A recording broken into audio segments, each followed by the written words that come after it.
주신 하나님의 말씀은 마태복음 24장 3절에서 14절이 되겠습니다.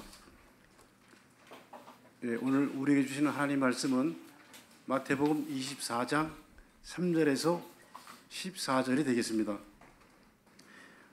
예수께서 감람산에 앉으셨을 때에 제자들이 조용히 와서 이르되 우리에게 이르소서 어느 때에 이런 일이 있겠사오며 또 주의 임하심과 세상 끝에는 무슨 징조가 있사오리까? 예수께서 대답하여 이르시되 너희가 사람의 미혹을 받지 않도록 주의하라. 많은 사람이 내 이름으로 와서 이르되 나는 그리스도라 하여 많은 사람을 미혹하리라. 난리와 난리 소문을 듣겠으나 너희는 삼가 두려워하지 말라. 이런 일이 있어야 하되 아직 끝은 아니니라. 민족이 민족을 나라가 나라를 대적하여 일어나겠고 곳곳에 기근과 지진이 있으리니 이 모든 것은 재난의 시작이니라. 그때 사람들이 너희의 환난에 넘겨주겠으며 너희를 죽이리니 너희가 내 이름 때문에 모든 민족에게 미움을 받으리라.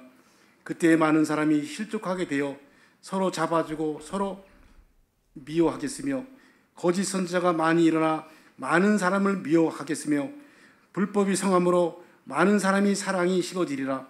그러나 끝까지 견디는 자는 구원을 얻으리라.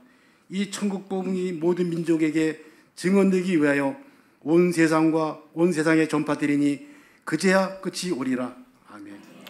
끝까지 견디지 못하면 구원 탈락인가라는 제목을 말씀하실 때에 큰 은혜와 깨달음이 있길 바랍니다. 지난주일 설교에서 7년 대환란에 대해서 살펴봤습니다. 7년 대환란을 문자적으로 보고 적용하는 사람들을 주로 세대주의라고 한다는 것을 지난주에 말씀드렸습니다.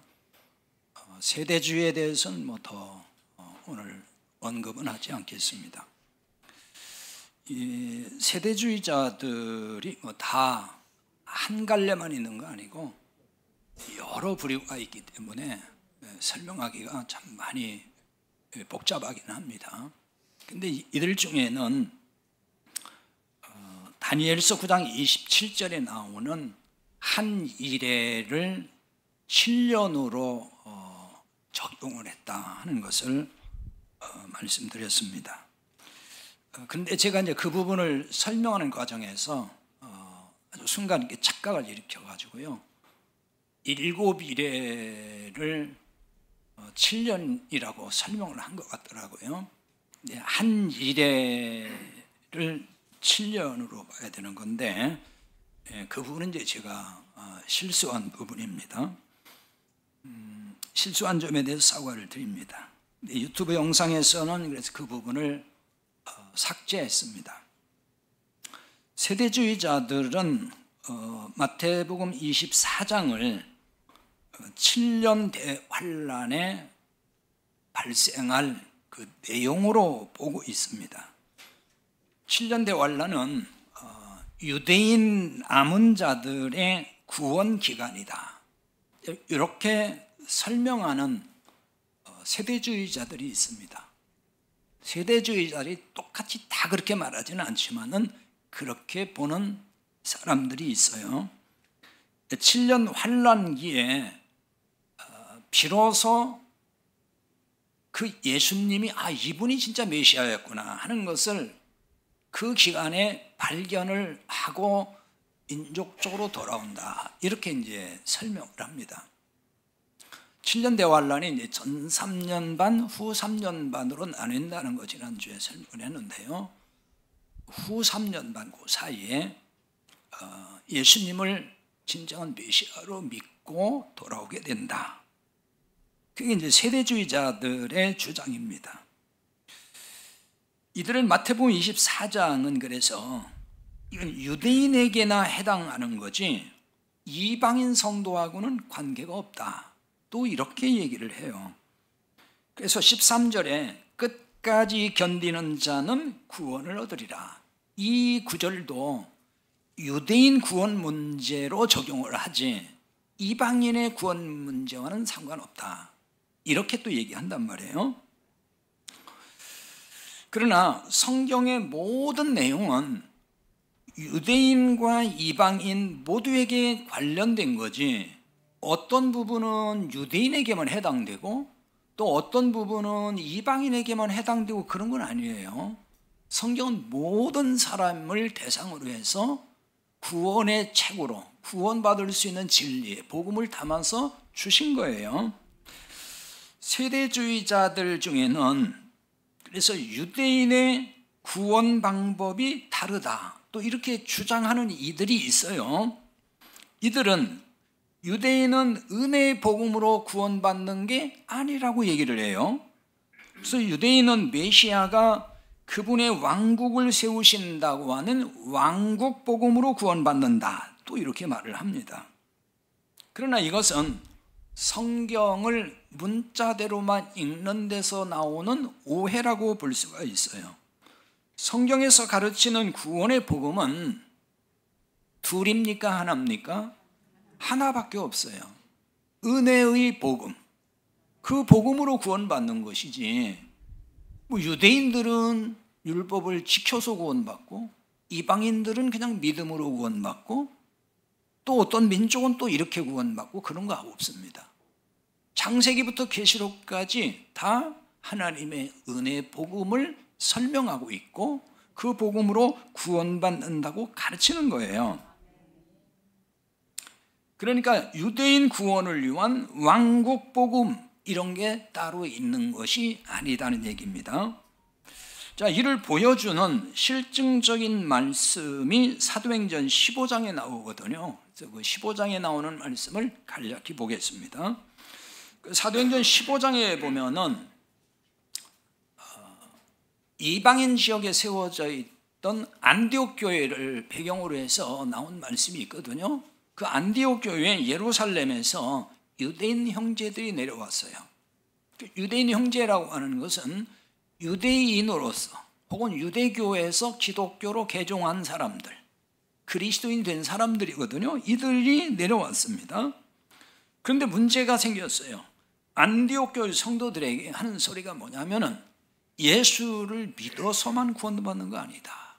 믿음으로만 받는 게 아니고 율법을 지켜 행함으로 구원이 이루어진다, 이렇게 가르쳤단 말이에요. 그런데 이 당시에 안디옥교에 누가 있었냐면 바로 그 시점에 사도 바울과 바나바가 안디옥 교회에서 교사로 섬기고 있었습니다. 이 문제로 바울과 바나바와 그 예루살렘에서 내려와 가지고 율법을 지켜야 구원받는다고 하는 사람들 사이에 충돌이 생긴 거예요. 다툼이 벌어지고 논쟁이 생겼습니다. 그래서 이거 참 곤란한 거예요. 이걸 어떻게 그럼 결론을 내야 되는가 생각다 못해 안디옥 교회는 결정을 어떻게 했냐면은 바울과 바나바와 그리고 거기에 또 다른 일행을 붙여서 예루살렘 교회로 보내기로 해서 가게 됩니다. 왜냐하면 예루살렘 교회는 하나의 모교회잖아요. 거기서부터 시작됐단 말이에요. 거기에는 사도들이 있어요. 예수님의 직계 제자들이 있단 말입니다. 그래서 그들에게 가서 판단을 구하는 거죠. 뭐가 맞는 거냐? 뭐가 진짜 구원 복음이냐? 이에 대해서 분명한 입장을 좀 듣고 싶었다는 얘기죠. 그래서 바울과 바나바 일행이 예루살렘에 이제 장거리 여행을 통해서 도착을 했고, 거기서 그들이 선교지에서 경험했던 하나님이 하신 일, 행하신 일을 다 말을 했어요. 그 행하신 일이 뭐겠어요? 은혜의 복음을 믿음으로 이방인도 다 의롭게 됐고 구원받게 됐다. 우리가 증인이다. 우리가 은혜의 복음을 전할 때 성령이 역사했고 이방인들이 구원받는 걸 우리가 봤다. 자, 그렇게 얘기하니까 역시 또 예루살렘의 그 유대교의 바리새인이었던 사람들 중에서 거기서 또 개종한 신자들이 이 일을 또 바로 제기를 하는 거예요. 그렇지 않다. 무슨 얘기냐? 아무리 예수를 믿어도 율법을 지켜야 되는 거지, 율법을 지키지 않고 어떻게 구원을 받느냐, 이런 얘기를 가지고 문제 제기를 또 한 겁니다. 그래서 이방인에게도 할례를 행해야 되는 것이고 모세의 율법을 지키라고 명해야 된다. 이렇게 주장하고 나왔어요. 안디옥에 내려온 유대 주의자들, 율법주의자들이거든요. 그들만이 아니고 지금 예루살렘 교회에 또 그런 사람들이 있어가지고 문제를 벌써 딱 제기를 하는 거예요. 그러니까 충돌이 생기겠죠. 이게 충돌이 오니까 사도와 이제 장로들이 회의를 소집을 하고 이 문제를 정식으로 이제 논하기 시작을 한 겁니다. 여기서 많은 논쟁이 오고 갔습니다. 이때 베드로 사도가 일어나서 말했어요. 베드로 사도는 자기의 경험을 통해서, 베드로 사도도 이방인에게 복음을 전해서 구원받게 된 이런 일들을 경험하잖아요. 그걸 어떻게 이방인이 구원받았는지 그걸 이제 증거를 하는 겁니다. 그걸 보여주는 게 이제 15장, 사도행전 15장 9절인데 거기서 이렇게 얘기합니다. 믿음으로 그들의 마음을 깨끗이 하사 그들이나 우리나 차별하지 아니하셨다. 그들이나 우리나, 그들은 이방인이고 우리는 유대인이에요. 이방인과 유대인의 차별이 없었다는 거예요. 그들의 마음을 깨끗이 하셨다. 하나님께서 의롭게 하셨다 그 말이죠. 구원받았다는 얘기를 하는 거예요. 베드로 사도는 이어서 또 이렇게 이제 책망을 합니다. 그런데 지금 너희가 어찌하여 하나님을 시험하여 우리 조상과 우리도 능히 매지 못하던 멍에를 제자들의 목에 두느냐, 이렇게 책망을 합니다. 우리가 유대인 아니냐, 우리 조상들부터 율법을 지킨다고 했지만 우리가 잘 지켰느냐, 우리도 못 지킨 율법 아니냐. 근데 왜 이방인들에게 너도 못 지키면서 나도 못 지키면서 왜 그들에게 이거 지키라고 하느냐, 왜 율법의 무거운 멍에를 목에다가 자꾸만 메어주느냐, 그렇게 베드로 사도가 책망하는 거예요.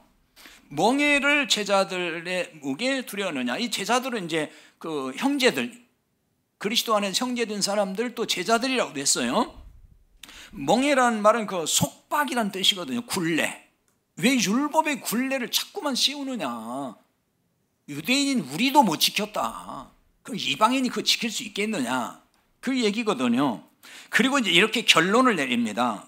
그게 사도행전 15장 11절이거든요. 우리는 그들이 우리와 동일하게 주 예수의 은혜로 구원받는 줄을 믿노라. 이게 결론이에요. 우리와 동일하게 이방인들도 주 예수의 은혜로만 구원을 받는다. 이거라고요. 베드로 사도가 이제 말을 마치자 그 다음에 이어서 야고보 사도가, 예수님의 동생인 야고보 사도가 이어서 구약의 예언을 인용해서 또 설명을 했어요. 그게 사도행전 15장 15절 16절입니다. 제가 읽어보겠습니다. 선지자들의 말씀이 이와 일치하도다. 기록된 바 이후에 내가 돌아와서 다윗의 무너진 장막을 다시 지으며 또 그 허물어진 걸 다시 지어 일으키리니. 그 뒤에 쭉 이어지는 말씀은 제가 읽지 않았어요. 이 말씀은 구약의 아모스서 9장 11절을 인용한 겁니다. 그 아모스 9장 11절에 이렇게 나와 있어요. 그날에 내가 다윗의 무너진 장막을 일으키고 그것들의 틈을 막으며 그 허물어진 걸 일으켜서 옛적과 같이 세우고, 이 말씀입니다.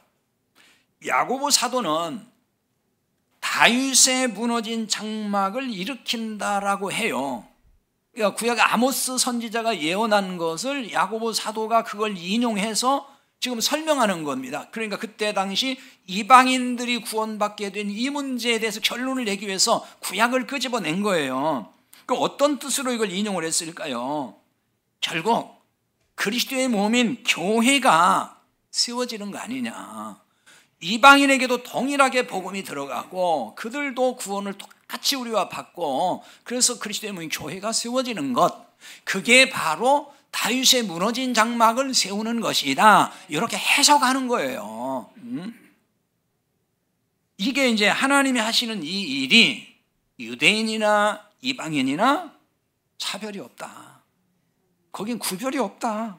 똑같다는 거예요. 따라서 다윗의 장막을 문자대로 보아서 이스라엘이 회복된다 이렇게 말하면 되겠어요? 안 되는 거예요. 지난주에 설명드렸죠. 그런 얘기하는 거 아니라고요. 그런데 일부 세대주의자들이거나 또 일부 어떤 사람들은 그렇게 자꾸만 얘기한다고요. 이스라엘이 다시 회복이 되고 세계 역사의 중심이 된다. 예루살렘 성전도 회복된다. 뭐 이런 얘기 자꾸 한다고요. 그렇게 되면은 이제 예수님이 재림하신다.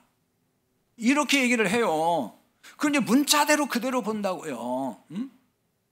야고보 사도는 또 이렇게 이제 결론을 맺었습니다. 사도행전 15장 19절이거든요. 거기 이렇게 얘기합니다. 내 의견에는 이렇게 말하면서 결론을 내요. 이방인 중에서 하나님께로 돌아오는 자들을 괴롭게 하지 말아라. 이게 야고보 사도가 얘기한 거예요. 그러니까 이방인 그리스도인들에게 율법을 지키라면서 괴롭히지 말아라. 제발 좀 이방인 성도들 괴롭히지 말아라. 왜 자꾸 율법을 지키라고 하느냐. 그 얘기를 하는 겁니다. 자, 그런데도 2000년 전에 벌써 이렇게 결론이 났잖아요. 2000년 전에 벌써 이렇게 얘기를 했다고요. 그런데도 왜 한국교회에서는 아직도 율법으로 신자들을 괴롭히는 그런 목회자들이 많은지 모르겠어요. 왜 지금도 그게 계속 반복되냐고요.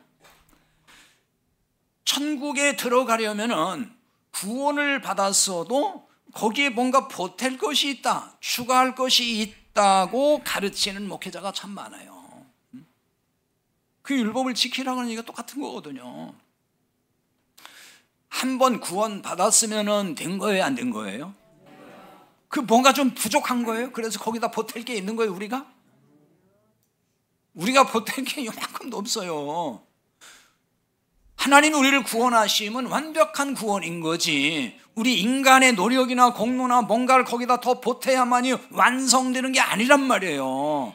그게 구원의 복음이에요. 그러니까 복음이죠. 내가 못하는 거 하나님 다 해주셨으니까.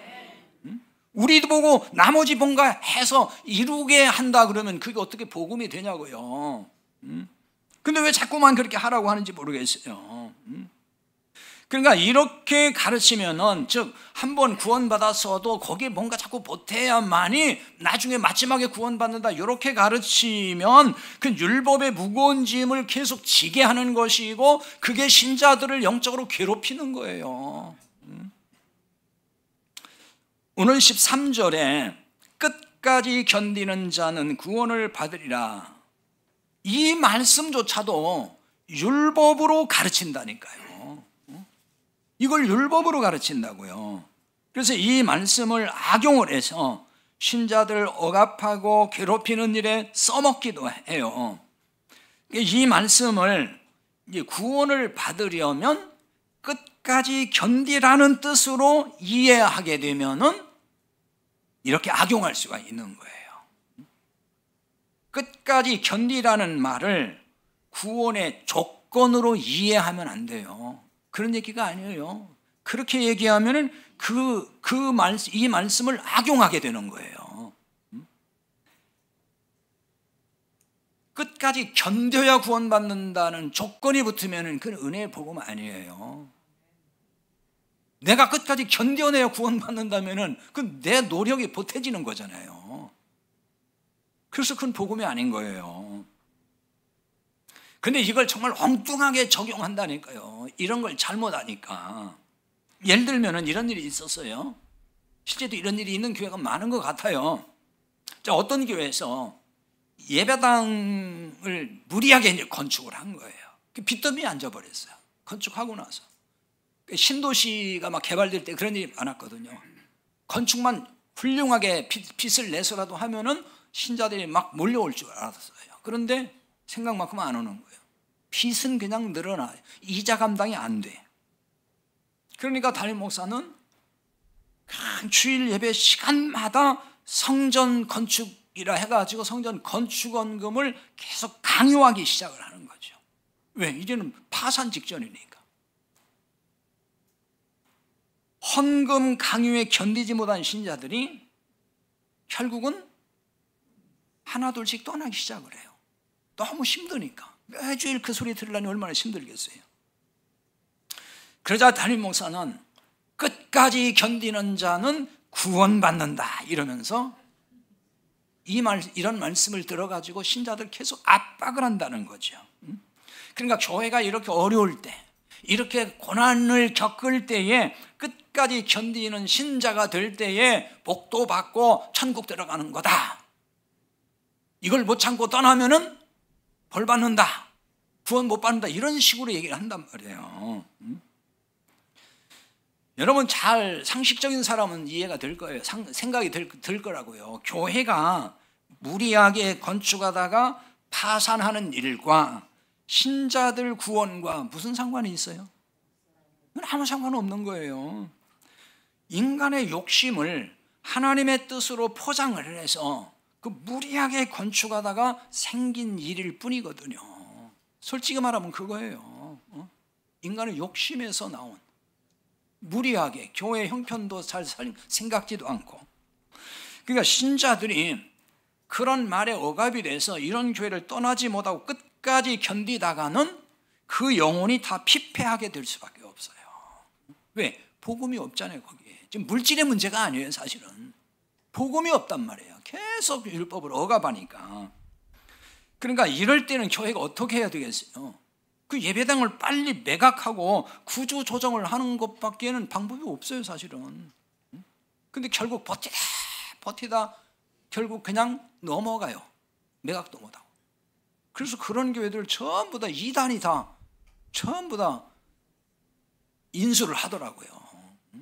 그런 게 많아요. 예수님이 어떤 말씀을 하신 후에 끝까지 견디는 자는 구원을 받으리라, 이렇게 하신 걸까요? 그거는 앞에 5절에서 12절이거든요. 5절에 12절을 다 설명을 할 수가 없어요. 그런데 보시면 금방 이해는 될 거예요. 무슨 뜻인지. 그 말씀 후에 나온 게 13절이에요. 끝까지 견디는 자는 구원을 받으리라. 자, 그 중에 9절만 보겠어요. 그때 사람들이 너희를 환난에 넘겨주겠으며 너희를 죽이리니 너희가 내 이름 때문에 모든 민족에게 미움을 받으리라, 이 말씀이에요. 역사적으로 보면은 예수님의 12 사도와 주님을 믿는 성도들이 당한 고난, 그것을 의미한다고 볼 수 있어요. 성도들이 유대교에 의해서 핍박을 엄청 받았습니다. 예루살렘 교회가 다 흩어졌잖아요. 사도행전 8장을 보면은 핍박으로 인해서 유대교에서 핍박을 한 거예요. 사방으로 신자들이 흩어지는 고통을 겪었어요. 그 다음에 로마의 네로 황제 때부터 로마가 또 대대적으로 기독교를 박해를 했습니다. 나중에는 어마어마했죠.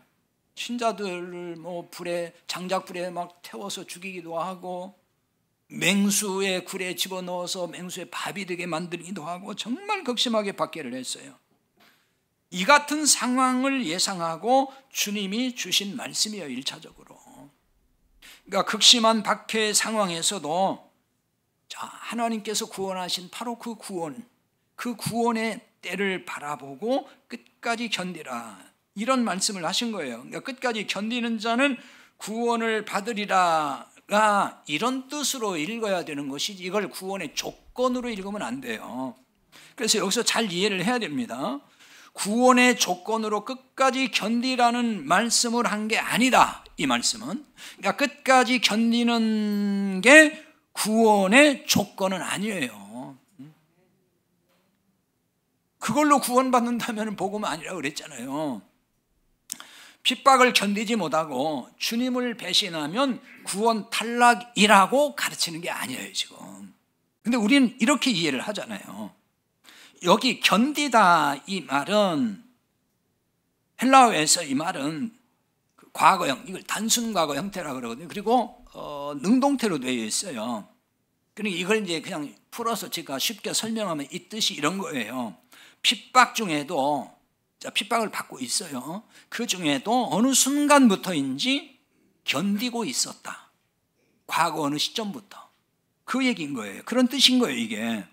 그러니까 견디어야 구원을 얻는다는 조건의 의미가 아니에요, 이게. 견디고 있었다는 사실, 그것을 나타냅니다. 그 다음에 이제 구원을 받으리라 그랬잖아요. 얻으리라. 구원을 얻으리라. 이 말은 이제 구원하다라는 말에 그 수동태 미래 시제로 되어 있거든요. 이런 거죠. 견딤으로 구원을 이루는 게 아니다. 우리가 뭐 견뎌서 구원을 이루는 건 아니란 말이에요.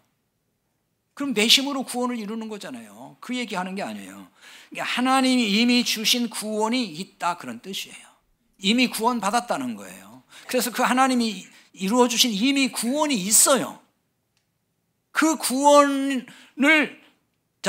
받으리라는 게 그 구원을 얘기하는 거지, 내가 잘 견디면은 나중에 구원 받는다는 얘기가 아니에요.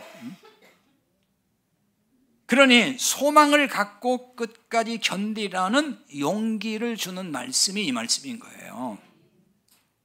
자, 그러므로 이건 전제가 있어요. 무엇을 전제한 말씀이겠어요? 이미 은혜로 구원받은 존재라는 것, 그게 전제된 거예요.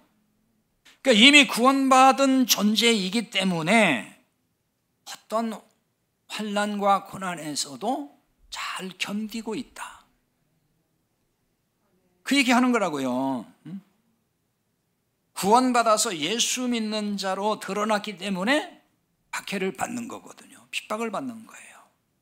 드러나지 않았으면 핍박을 안 받아요. 아, 저 사람 예수 믿는 사람이 이렇게 딱 드러났어요. 그때부터 핍박을 받는 거예요.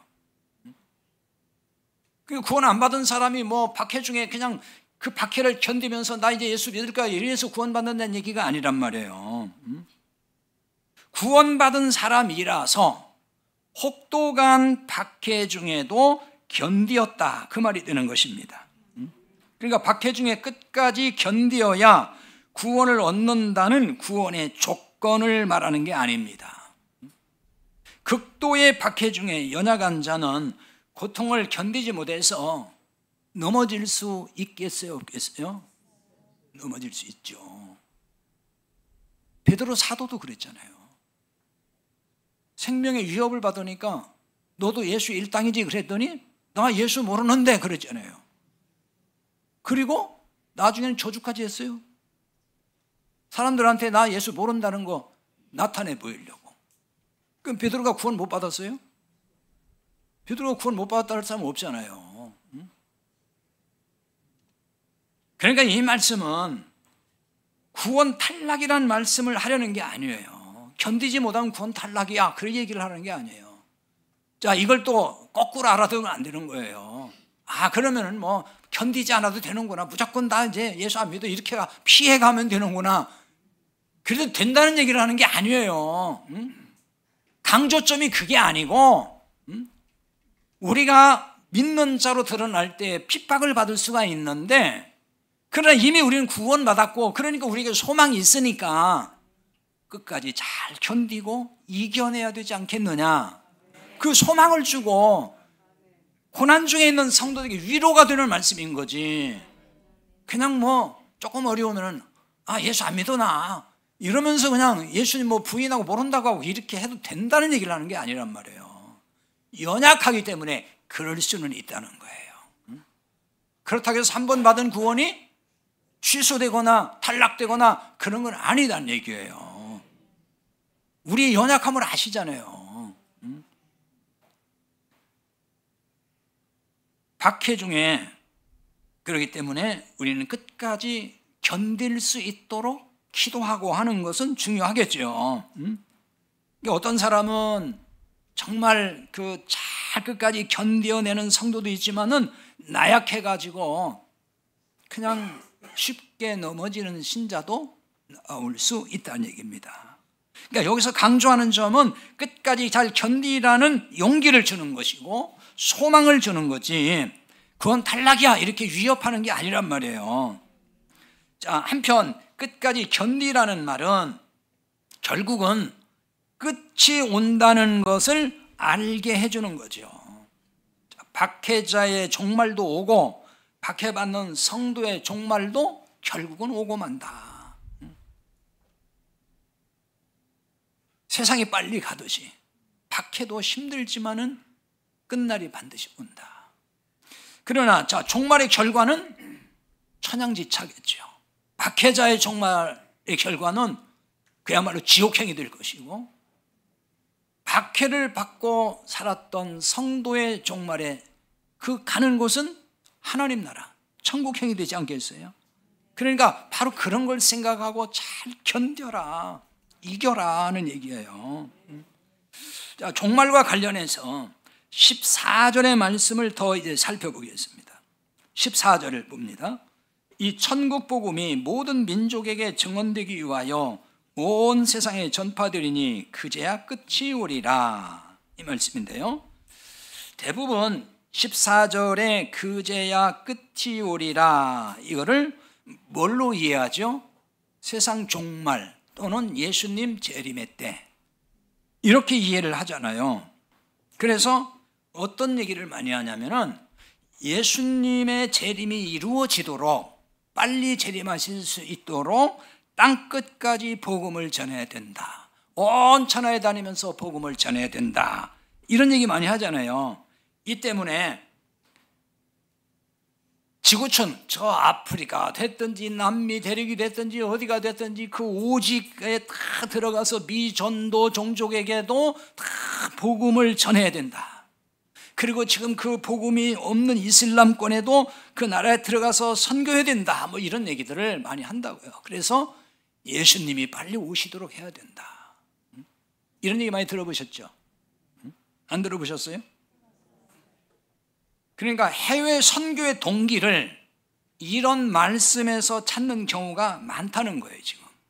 그런데 이 말씀은 제자들이 예수님께 세상 끝의 징조를 질문한 것에 대한 답변이에요. 지난주에 설명드린 것 같은데요.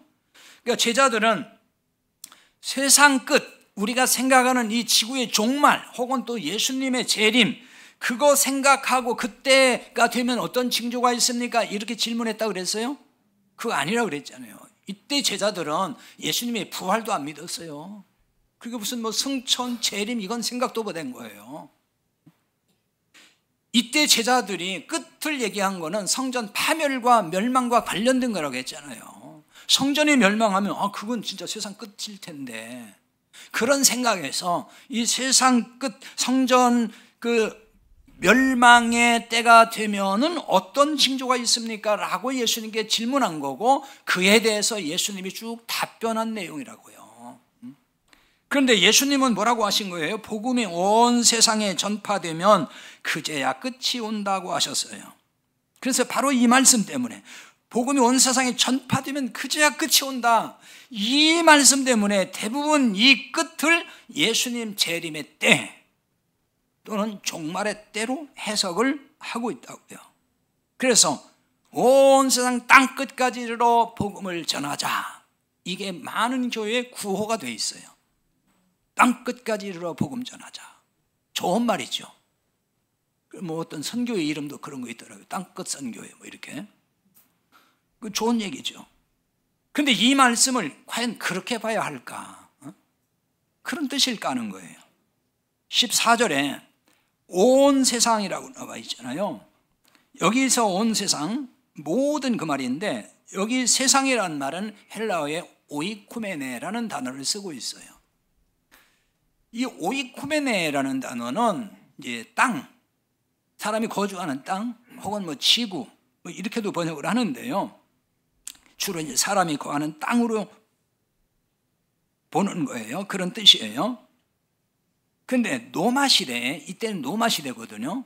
노마 시대에는 정치적 개념으로 노마가 다스리는, 노마 제국 하에, 노마 식민지겠죠. 노마 치하의 땅을 오이쿠메네라고 했어요. 그걸 여기 세상이라고 한 거예요. 이걸 보여주는 게 누가복음 2장 1절입니다. 거기 이런 말씀이 있죠. 그때 가이사 아우구스도가 영을 내려 천하로 다 호적하라 하였으니, 여기 천하가 나와 있죠. 천하로 할 때 이게 오이쿠메네입니다. 본문 14절은 세상이라고 번역했지만은 여기 누가복음 2장 1절은 천하라고 번역을 했어요. 똑같은 단어입니다. 오이쿠메네. 누가복음 2장 1절은 그런 얘기잖아요. 그때 가이사 아구스도, 로마 황제 이름입니다. 로마 황제가 모든 자기 그 로마 제국 하에 있는 모든 백성들에게 호적을 하라 이렇게 명을 했다 그 얘기를 하는 거예요. 지금 그거를 온 천하라고 한 거예요. 온 천하. 이런 점에서 14절에 온 세상은 로마 제국이 다스리는 세상 이렇게 봐야 되는 거예요. 따라서 온 세상에 복음이 전파된다는 말은 로마 제국 치하에 있는 온 세상, 거기에 복음이 전파되는 거, 그걸 말하는 거예요. 그러면 끝이 온다 이 얘기입니다. 그러니까 여기서 끝은 지구 종말이 아니라 예루살렘 멸망을 의미하는 거예요. 그러면 로마 제국이라는 온 세상에 복음이 전파되었을까요? 이 문제에 답을 주는 말씀을 찾아 살펴보겠습니다. 일단 사도행전 2장 5절을 봅니다. 사도행전 2장 5절에 보면 이런 말씀이 나옵니다. 그때에 경건한 유대인들이 천하 각국으로부터 와서 예루살렘에 머물러 있더니, 이 말씀이에요. 그때 이 말은 오순절입니다. 유대인들의 3대 절기 중에 하나인 오순절, 이건 굉장히 큰 명절이에요. 그러면 흩어져 사는 소위 디아스포라, 그 유대인들이 명절을 지키기 위해서 남자들이 예루살렘에 방문해요. 그러면 그 당시 그 방문하는 방문객이 수십만에서 수백만 됐다는 거예요. 각국으로부터 왔다 그랬습니다. 여기 천하 각국으로부터 왔다 그랬는데, 천하라는 말이 원문에 어떻게 되어 있냐, 휘포톤 우라논이라고 되어 있어요. 우라논은 우라노스가 원형인데, 우라노스는 어떤 뜻이냐면은 하늘, 저 하늘, 공중할 때 그런 뜻이에요. 그러니까 저 하늘 아래 있는 모든 나라, 각국, 그러니까 로마 제국 하에 있는 모든 나라를 말하는 거죠. 그래서 여기 천하라는 말은 하늘 아래 그런 뜻이에요. 당시에 로마 제국 치하, 그런 의미를 갖는 거예요. 천하 각국이라고 했는데 구체적 지명이 사도행전 2장 9절에서 11절에 나옵니다. 거기에 뭐 여러분도 많이 한번 봤던 얘기들이 나오는 단어들인데, 바데, 메데, 엘람, 메소포타미아, 유대, 갑바도기아, 본도, 아시아, 부르기아, 밤빌리아, 애굽, 리비아, 로마, 그레데, 아라비아 이렇게 나옵니다. 다 설명하지 않겠어요? 이 바운다리, 이 범주가요 굉장히 넓어요. 저 아프리카 북쪽, 지금 북아프리카 쪽까지, 그 다음에 아라비아, 아라비아라고 되어 있거든요. 아라비아, 유프라데스강 끝쪽, 지금의 이란, 이라크지요. 그 다음에 터키, 저 지금 유럽 쪽 해가지고 어마어마하다니까요. 이게 그게 로마 시대예요. 그러니까 오순절을 지키기 위해서 예루살렘에 온 유대인들이, 디아스포라 유대인들이 이렇게 탁 흩어져서 나라가 망해서 흩어진 거잖아요. 그 사람들이 이렇게 왔어요. 근데 이들이 오순절에 와가지고, 오순절에 무슨 일이 생겼어요? 성령이 강림했잖아요. 그 사도들이 성령 받고 나와서 밖에 예루살렘에 나가가지고 복음을 전했다고요. 그 복음을 각국에서 온 유대인들이 들었다 그 말입니다. 그 복음을 듣고 거기서 그리스도인 된 사람들이 생겨났고, 그들이 다시 그 각국으로 이제 왔던 그 살고 있는 나라로 돌아간 거라고요. 거기 가서 그들이 또 복음을 전했다는 거예요. 그러니까 온 천하에 복음이 증거됐어요, 안 됐어요? 증거됐다 그 얘기예요. 그게 온 세상에 복음이 전파됐다는 얘기예요.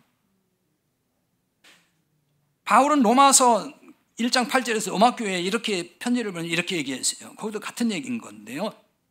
먼저 내가 예수 그리스도로 말미암아 너희 모든 사람에 관하여 내 하나님께 감사함은 너희 믿음이 온 세상에 전파됨이로다. 너희 믿음이 온 세상에 전파됐다 그래요. 로마 교인이 믿는, 사실 로마 교회에도 누가 들어가 복음을 전해서 교회가 세워졌는지 알 수가 없어요. 이것도 역시 로마에 살고 있는 디아스포라 유대인들이 오순절에 복음을 듣고 가서 로마에서도 복음이 증거되고 교회가 세워졌다라고 보는 거예요. 바울은 그 후에 들어간 거예요, 로마에. 바울이 그래서 너희 믿음이, 로마 교회 성도들이 믿는 그 믿음, 그 복음을 말하거든요. 그 복음이 온 세상에 전파됐다. 바울이 이렇게 얘기한다고요. 온 세상에 전파됐다. 여기서 세상은 앞에 세상과 설명했던 오이쿠메네와는 조금 다른 세상이에요. 여기서는 코스모스라는 단어를 쓰고 있습니다. 이거는 그야말로 우주, 그냥 세상, 하늘 뭐 이런 뜻입니다. 공간적 의미의 세상, 그런 의미, 더 넓은 의미의 개념이라고 볼 수가 있습니다. 그러니까 믿음이 온 세상에 전파되었다, 이 말은 복음이 이렇게 이미 온 세상으로 전파되었다, 바울이 하는 얘기예요. 골로새서 1장 6절에도 보면은 비슷한 표현이 또 나옵니다. 이 복음이 이미 너희에게 이르매 너희가 듣고 참으로 하나님의 은혜를 깨달은 날부터 너희 중에서와 같이 또한 온 천하에서도 열매를 맺어 자라는도다. 골로새 교회에 복음이 들어가서 복음의 열매가 맺혔는데 뿐만 아니라 온 천하에서도 골로새 교회에서 열매가 있듯이 온 천하에서도 복음의 열매를 맺어 자라고 있다. 이것도 바울이 그렇게 지금 얘기를 하는 거예요.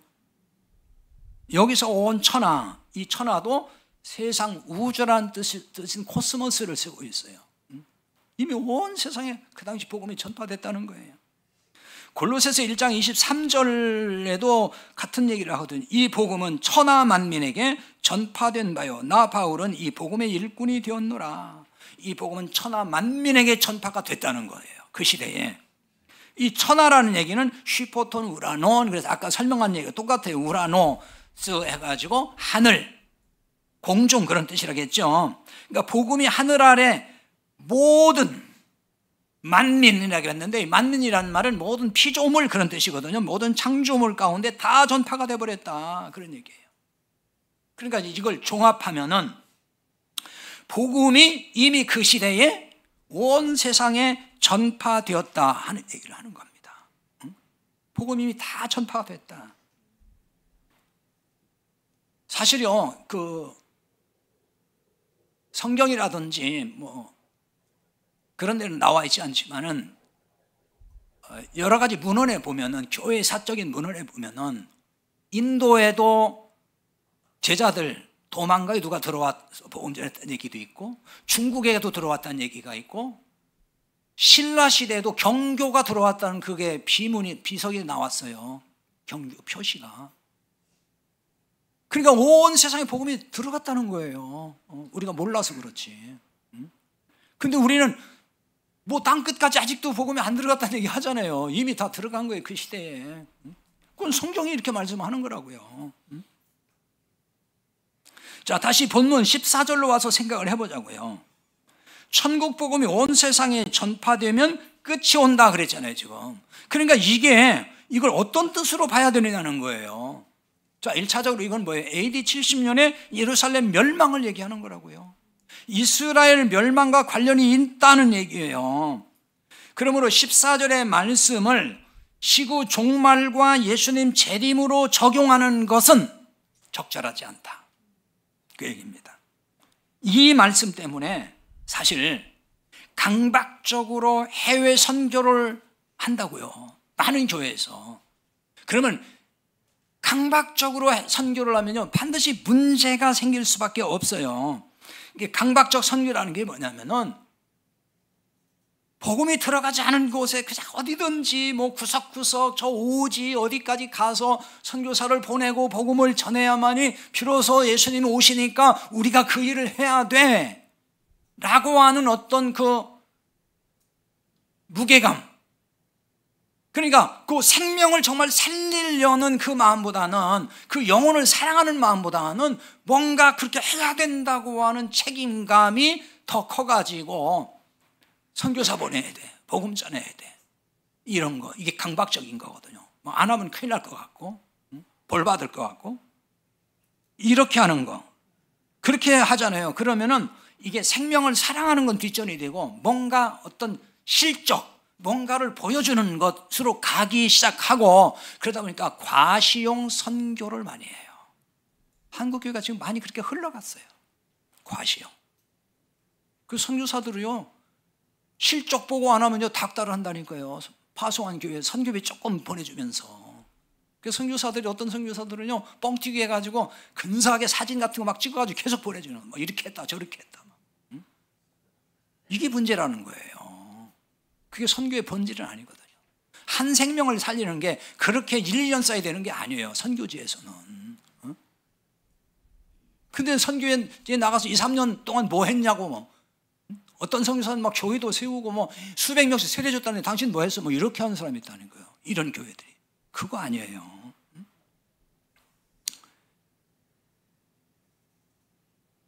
이게 강박적인 선교에서 나오는 문제라고 볼 수가 있어요.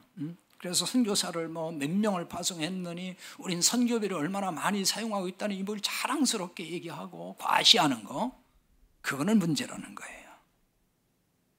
그래서 강박적으로 해외 선교제, 선교사나 단기 선교로 신자를 내보내는 교회들이 굉장히 많잖아요. 근데 심각한 문제가 있어요. 이들 교회 중에 복음이 없는 교회가 너무 많다는 거예요. 율법주의와 기복주의로 찌든 교회들이 선교 활동을 정말 너무 열심히 하는 경우가 많아요. 그럼 그들은 왜 이렇게 열심히 할까요? 생명을 사랑해서 그럴까요? 말은 그렇게 하죠. 다 동기부여를 선교해야 하나님이 기뻐하고 그래야 상 받고 그래야 복 받는다, 이 논리로 몰아간다니까요. 그래서 선교비 막 많이 내라고 그러고 복 받으려면 선교해야 된다, 그 논리로 간단 말이에요. 그게 다 뭐죠? 율법주의잖아요. 기복주의 논리.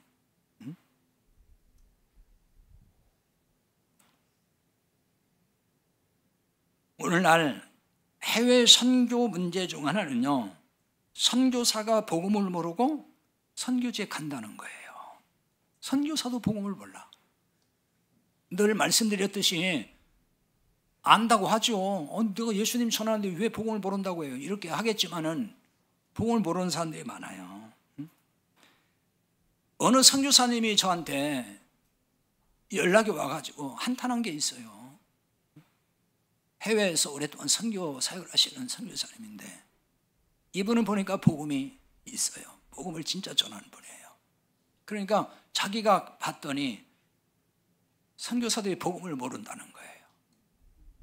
너무 이건 문제다. 복음을 모르고 선교지에 나온다.